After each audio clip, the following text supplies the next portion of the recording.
filming doon sa grandstand, okay?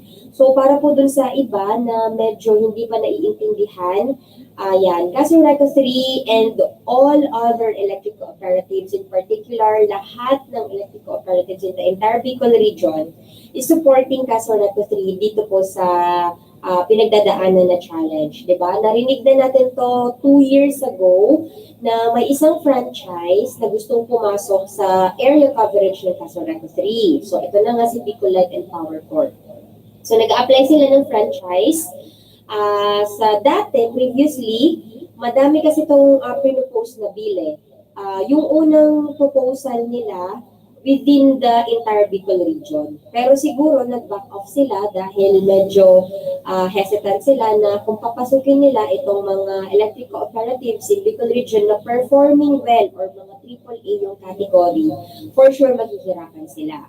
So binago na naman, may pinopose na another bill, yun yung tiningnan nila yung Kasureko 3. Na wherein admittedly before 2012, 2013, previous years, yun yung mga panahon na talaga naman po, hindi naman kinakailan ni Kasureko 3 na lugmok si Kasureko 3. Yun yung panahon na naputulan si Kasureko 3 nung kanilang power supplier dahil nga hindi po nakakabayad sa kautangan.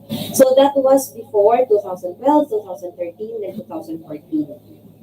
Yung mga kinuhang data, yung mga kinuhang information nila, para ma-propose yung kanilang bill, yung mga previous data or previous facts. So ngayon, ang pinag-uusapan na natin is ngayon. So currently, yung franchise po, yan ng Bicol Light and Power Corp, nag-apply na ng franchise, nakakapagtaka lang po na biglang naipasa ng walang, sabi nga, hindi, I must say, hindi dumaan sa tamang proseso, sa tamang process na lang para yun na lang yung maisip ng ating mga listeners. Nakakapagtaka na biglang ora-orada, yan na nga, madami tayong issues dito sa bigas, madami tayong issues and concerns dito sa ating kumbaga as a whole dito sa country natin. Pero nakakapagtaka yung isang franchise ng bonggang-bongga, agad-agad, pasado, walang second reading, walang third reading, biglang approve na ipasa sa Congress. So, right now, ito pong House Bill 407 na forward na siya sa Senate. So, ito pong Bicol Light and Power Corp, sabi ko nga po kanina, isa tong franchise, isang korporasyon na nag-a-apply ng franchise dito sa Rinconada area. So kung pag-aaralan po natin mabuti yung kanilang paper, kanilang proposal dito sa bill nila, walang pakundangang sinabi nila na ang purpose nila is for commercial intent. So ibig sabihin, sinasabi nila na profit-oriented ang kanilang pinaka-purpose or ang kanilang pinaka-goal. Pangalawa po, sino ba ang proponent or sino ba ang nasa likod nitong House Bill 407? So ayaw na lang po namin magsalita, pero isang politikong tao ang nasa likod, hindi naman po siya nakalagay mismo doon sa proponent nito. Siya lang yung nag-introduce, pero bakit masyado siyang after dito sa House Bill 407 where in fact, he is a political person, di ba? Kung yung intention niya, yung purpose niya is for the good of the welfare, bakit parang iba yata yung lumalabas na motive? So, ang gusto nilang pasukin is yung franchise na meron si Kasureko 3. Ang franchise po ni Kasureko 3 mag-e-end pa or mag-terminate pa this coming 2029. So kung gusto nilang pumasok dito sa franchise area ng Kasureko 3, how come na 2019 pa lang, gusto na nilang agawin, tama ba yung term? Agawin, gusto na nilang i-grab na may existing pa nga. Opo, kaya nga sinasabi namin, no to franchise grabbing. Kung mag-a-apply sila ng franchise, then wait for the time na matapos yung existing na franchise ng isa. Opo, yun yung sinasabi. Kung gusto nilang mag-apply ng competition, then wait for the time nga na matapos kung sino man yung nag-i-exist dyan. Para that's the time, that's the perfect time to decide kung sino ba talaga doon sa bago bang nag-a-apply or doon sa dati.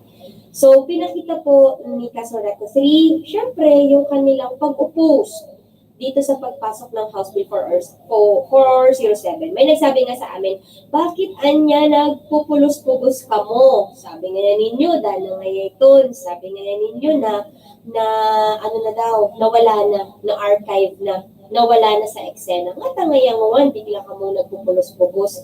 I just forgot the Bicol term na ginamit niya, na parang gusto niyang sabihin na, bakit ngayon, bakit kaya biglang nag-aabala? Siyempre, of course, alangan naman pong tingnan na lang natin, di ba?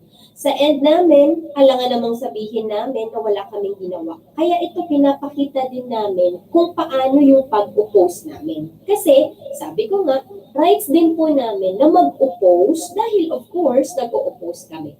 Hindi lang po dahil sa empleyado kami ni Kasoreco 3, but we are opposing in behalf being a member consumer itself. Opo, kasi member consumer din kami. Bakit kami nag-oppose?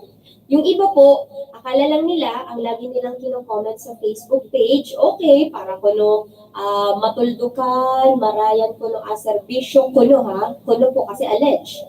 Para lang daw po maparay serbisyo, kailangan daw po nila nitong Bicol Light and Power Corp. Bakit?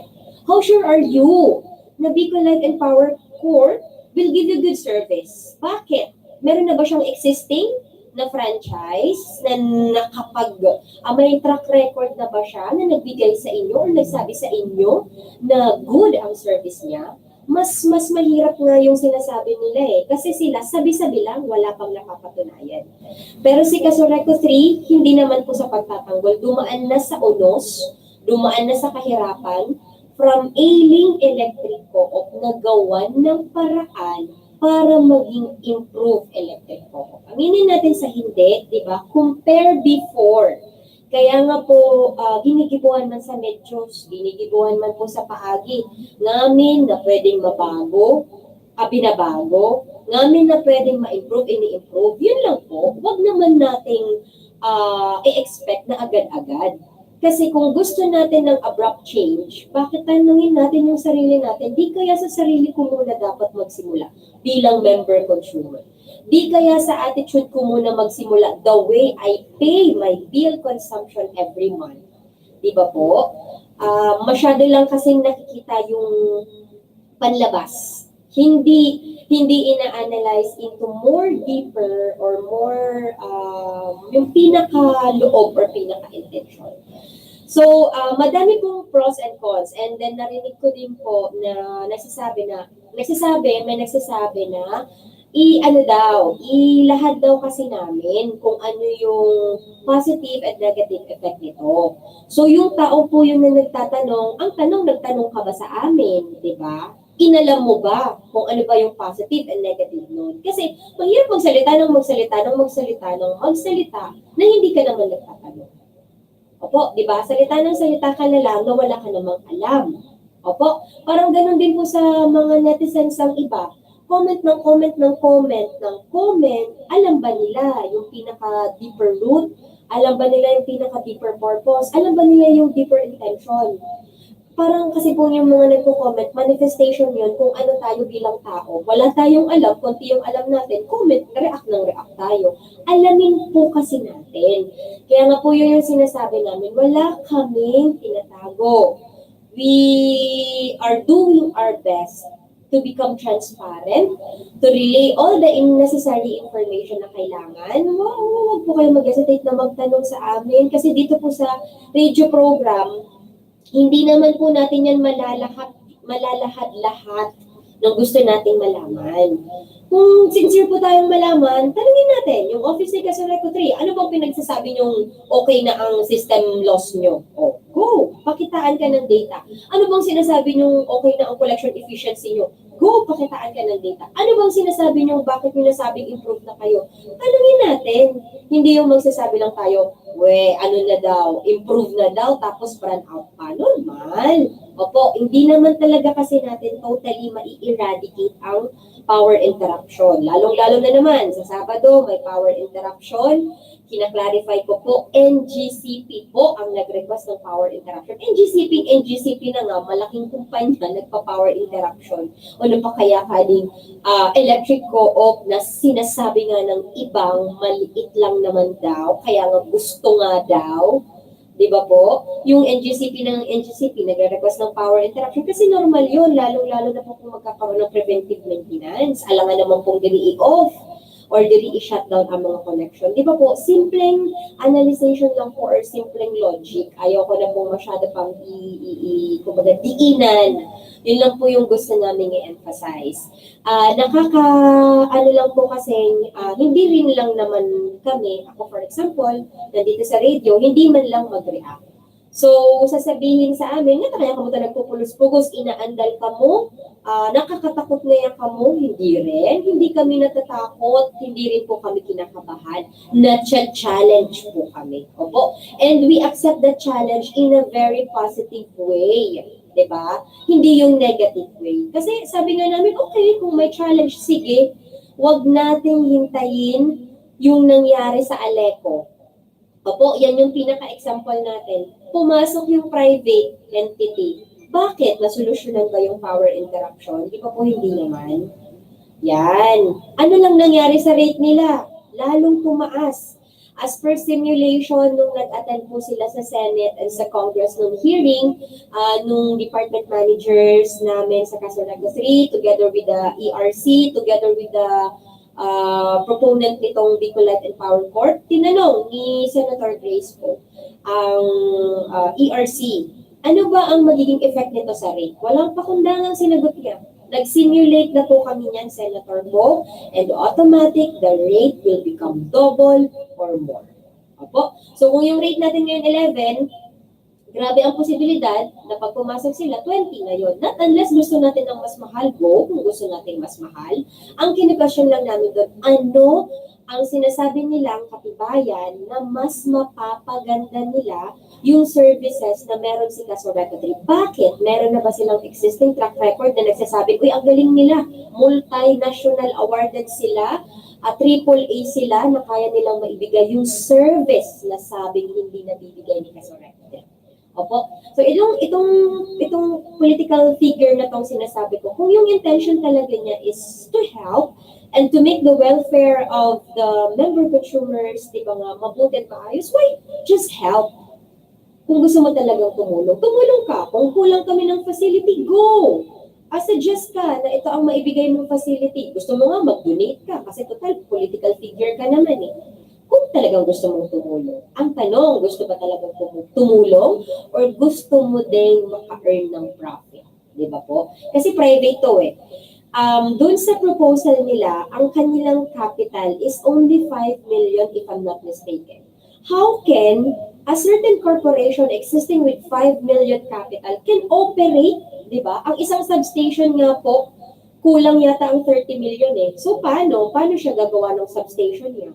Sige nga po, yan yung mga nagko-comment na kumbaga, mapapatultul po kuno, serbisyo po kuno, kadi po kuno yes to Bicol Light. Tingnan nga natin kung ilang poste lang ang maitatalbong kading 5 million na capital na adin. Gaom no sa nakaabang service drop wire or distribution line o transformer o kontador maitatao kading 5 million na adin. Tandaan niyo po ha, 5 million lang yung kanilang capital. Ibig sabihin, lahat ng gagawin nilang infrastructure, substation, poste, transformer, poste, kung ano pa man, lahat yun babawiin nila at sisingilin nila dun sa mga magiging consumers nila. Opo. Yun yung sana gusto namin i-establish. Yung lahat ng, sabi ko nga po sa mga netizens, sana ang mga netizens ma-i-open ang kanilang isipan at utak ba or pag-iisip. Kasi nadideceive tayo eh. Kung ano lang yun, yung nakita lang natin, yun lang yun. Akala lang nila, nakita lang yung awayan ni Gretchen at saka ni Claudine, kampihan na. May kumampi kay Gretchen, may kumampi kay Claudine. Hindi naman nila naiintindihan kung ano ba talaga yung pinaka-root cause nun. Nandun lang yung mga netizens or yung mga ay mas ibang consumer para mag-judge.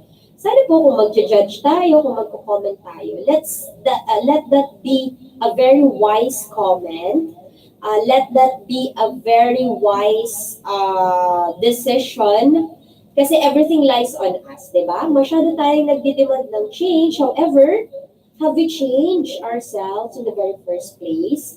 Nagbago ba tayo dun sa attitude natin? The way, sabi ko kanina, the way we foresee our bill consumption, the way we consume our kuryente, pero kung makabatikos tayo, kay kasabi, palpak, pero ikaw sa sarili mo, inassess mo ba? Di ba po? Yung mga ganung bagay. So, very logical lang po ha. Very simple lang yung mga binibigay kong example. Gusto ko lang pong ma-foresee natin. Kasi ang iba, maraysa lang mag-comment ha. Tingnan natin kung sila nga din. Kung anong meron silang magaling sila. Kung baga magaling sila. Amo po? So, yung mga simpleng scenarios lang yun. So, speaking of power interruption, ito yung sinasabi ko kanina kasi baka maubos yung oras ko kaka-comment. So, sa October 26, 2019, NGCP to. Amo po, sabi ko usad na comments sa ito nabasa ko, amo maliton, na nakamo katapusang mag-power interruption. Hindi naman, grabe naman yung walang katapusan. Yung mga nagko-comment po ng ganyan, sina-challenge ko, bakit? Lagi ba sa inyong may power interruption? Yung nagko-comment po, run out na naman Kika Soreko, ni pangalan mo nga hindi mo binigay, ni exact location mo nga hindi mo ibinigay, tapos nagdi-demand ka na ma-restore yung kuryente. Paano ka ma-restore ni wala kang binigay na address? Paano ka mapupuntahan? Paano ka maitatanong-tanong kung sino ka? Ni takot ka nga ibigay yung pangalan mo or account mo. Takot kang makita na may existing na utang ka pala. Di ba po? Pero lang right po ka ng mga magko-comment na palpak ka mo ka Soreko. Di ba po, yung mga ganong mga nagko-comment lagi, tinitingnan ko kasi lalong-lalo na ang daming nag-comment nung pasada rin ko nada na nag-live coverage ng aming motorcade rally caravan. Anyway, decision nyo po yung opinion nyo yun. I give all due respect with your opinion. Sana ganun din po kayo, with due respect din po kayo na makita din or mag-comment din ng tama lang, kung ano lang. Opo. So, ito power interruption, NGCP po ito, starting 5:30 a.m. to 6:30 a.m. Momentary lang po kasi ito, 5:30 a.m. to 6:30 a.m. tsaka 4:30 p.m. to 5:30 p.m. Ibig sabihin kasi, mag-a-isolate ng linya si NGCP nitong Iriga-Pulanggi. So, diri adi ma-isolate, diri adi masusuway, malamang, hindi rin ko putulon suming, diri ko baga ipiksuway, aalimin sa connection kading sa di Iriga, tapos sa Tupulanggi. So, momentary, kaya lang naglaan sila ng oras na nilagyan nila ng time frame na 1 hour.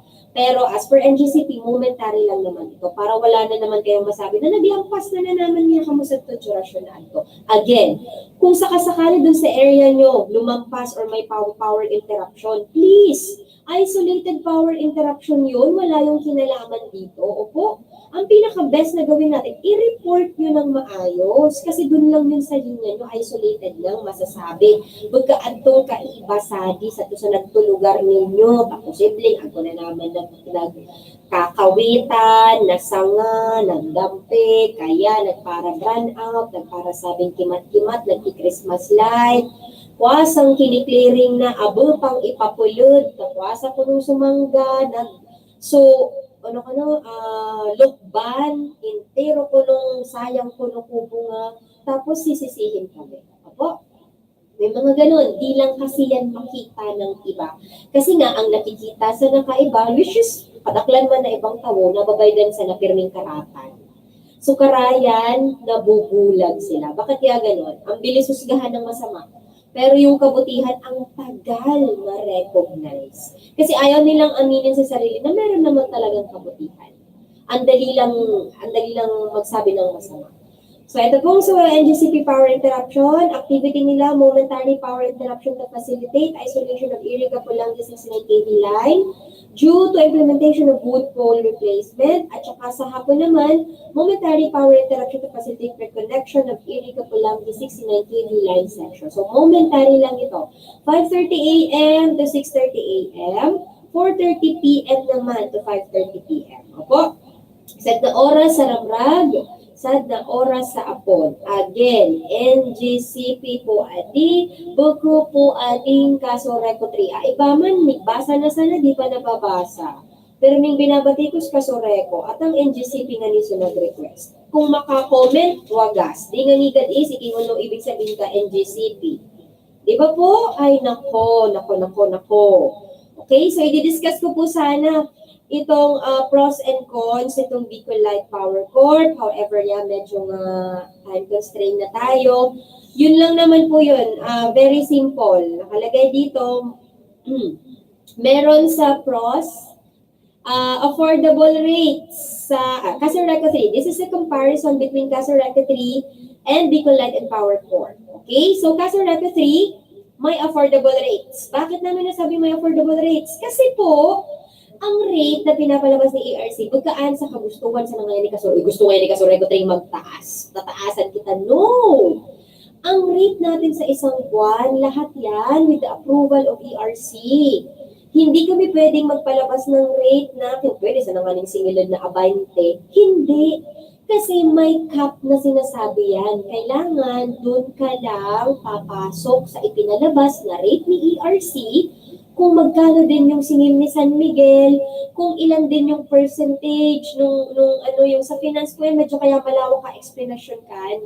Pero itong rate na to, hindi kami yan ang nagpapalabas, hindi kami nagdidesisyon yan. Kung ano lang yung pumasok within the cap na inapprove sa amin ni ERC, yun lang ang ipapalabas namin na rate. Next, Bicol Light and Power Corp, panigurado, increase in rate. Kasi syempre private to eh. Obviously, tataas po ang kanilang rate. Pag tumaas ang rate, imagine, singilin po baga kita sa 40 pesos sa usad na kilowatt hour. Ganyan. So, ibig sabihin kung 100 kilowatt hour ang nakukonsumo mo sa isang buwan, edi 4,000 mansa na po ababayaran maglood si Bicol Light and Power Corp. Opo. So, pag nilay-nilayan po ninyo ha. Next, Casareco 3 with government subsidy. Siyempre, kasi kami, quasi-government po kami. Ano ibig sabihin ng quasi-government? Iba ma-observe nyo, locally, Casareco 3, cooperative siya, pero yung sistema sa operation, nandyan yung National Electrification Administration na nagsusupervise nga sa amin. Ibig sabihin, lahat ng programs, policies, project implementations namin, lahat yan in accordance or with approval nitong NEA, with Department of Energy, and of course with ERC. Anong ibig sabihin namin with government subsidy? Lahat ng programa namin, example ko na lang itong sitio electrification program ha. So mga bulod-bulod po bagang lugar sa mga area na dapat po kuryente. Pondo po ka gobyerno muna ang ginagamit. Actually, pondo ka gobyerno ang ginagamit para mabutangan po sa poste, sa distribution line, sa transformer. Tanganin sa mga kapatid tapusan to, puro-puro kaduluduluan. Sabi nga ning dating di inaabot sa kuryente, ngayon inaabot na. Sa kaduluduluhan po, mabutangan ta po sa kuryente, mabutangan ta sa poste, amo di sasabi ng rural electrification program. So, Casareco 3 can ask the assistance or may ibinibigay na subsidy si government. Pag nag-Bicol Light and Power Corp, obviously, wala. Kasi kung ano man yung gagawin nilang programa o project, lahat yun babawiin nila sa kanilang mga member consumer. To of course, private yan eh.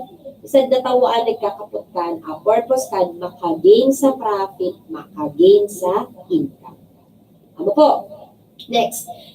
Casareco 3, implementer of government trust. Ayan na, through sitio electrification project, barangay line electrification program. However, dito sa Bicol Light and Power Corp, expansion and extension of lines in sitios, zones will cease.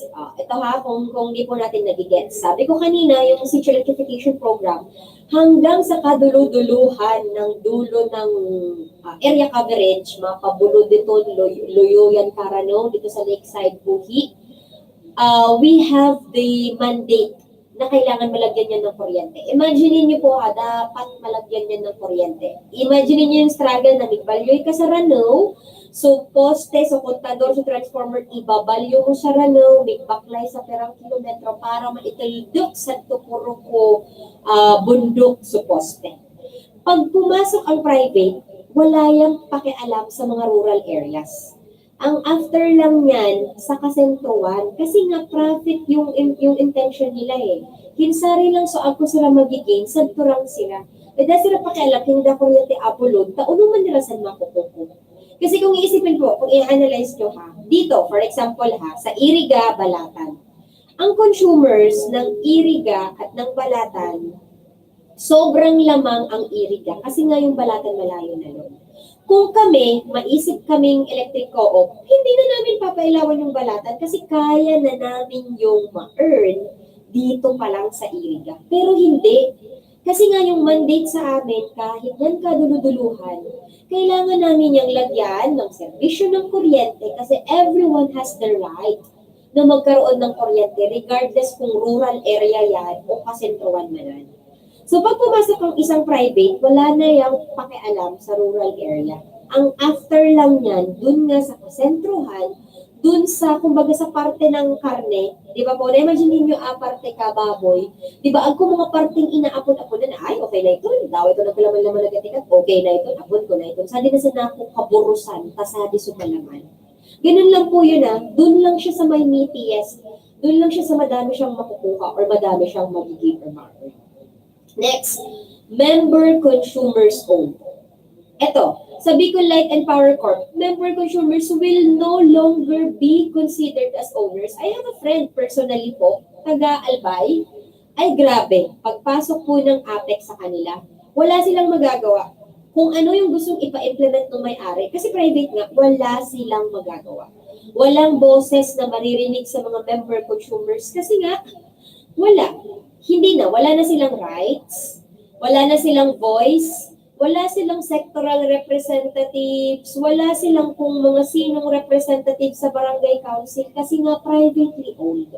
Opo, so yun yung isipin natin.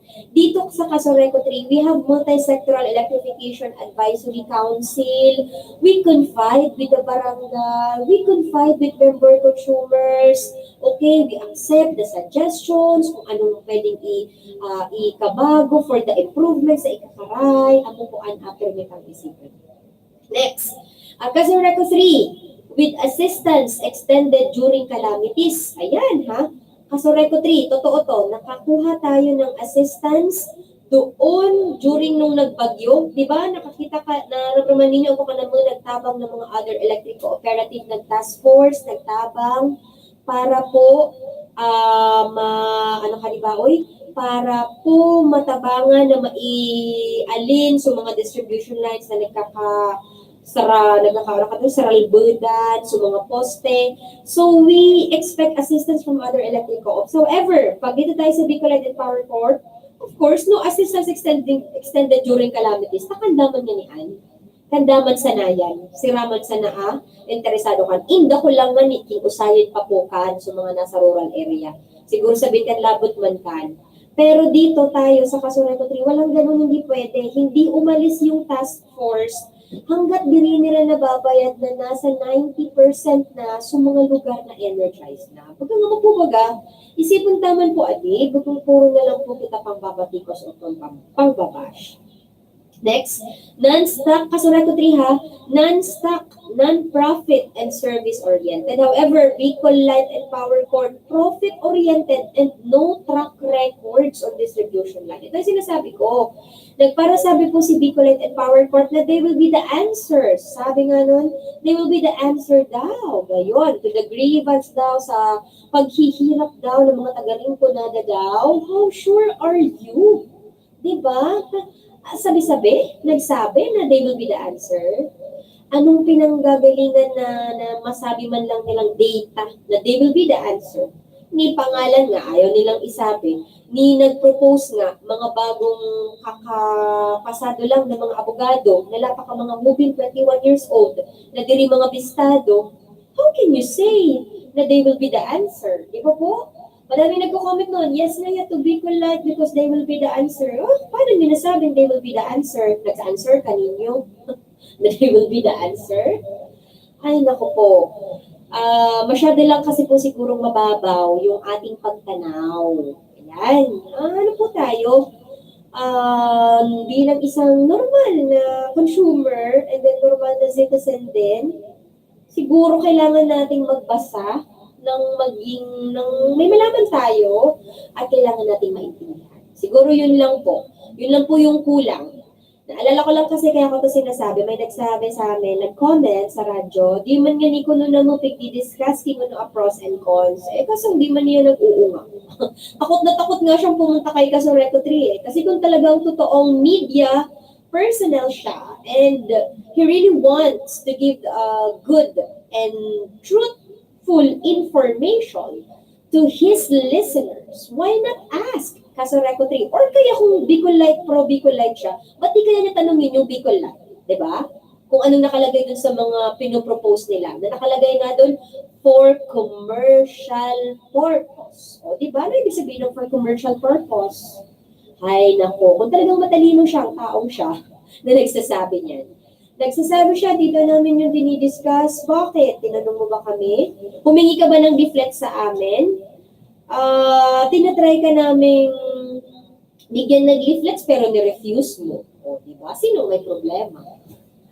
Ako po. So, sa mga nakinig, sana pagnilayan po ninyo kung ano yon.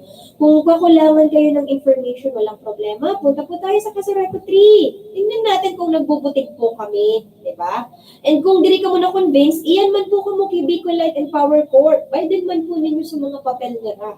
Kasi kami, we have copies of their proposals. O, nakalagay doon clearly, commercial purpose. Okay? So, kita po mga consumers abag nilay-nilay.